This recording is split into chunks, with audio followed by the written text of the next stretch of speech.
కొట్టిన బాణాలకి కృష్ణ పరమాత్మ కవచం పిట్లిపోయి మోదుగ చెట్టును కొట్టినట్టు కొట్టేశాడు కృష్ణుణ్ణి. వెనక్కి తిరిగి చూశాడు, నెత్తురు ఏరుల కింద పారిపోతోంది అర్జునుడి శరీరంలోంచి. కృష్ణుడు ప్రతిజ్ఞ మరిచిపోయి ఒక్కసారి చక్రం పట్టుకుని దూకేశాడు, సంప్రోతల పరస్తాను భీష్ముడిని. అప్పుడు భీష్ముడు కోదండాన్ని పక్కన పెట్టి నమస్కరించాడు. చూసావా, లొంగిపోయావు, నా నిన్ను నమ్ముకున్న భక్తుడి కోసం ధనస్సు పక్కన పెట్టేశావు అని నమస్కరించాడు.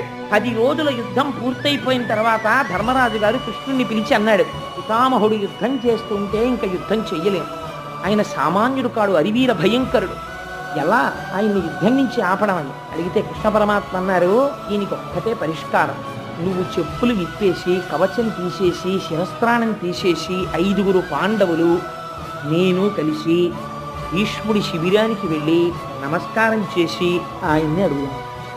సరే పదండి అన్నారు. ఎంత ఆశ్చర్యం చూడండి.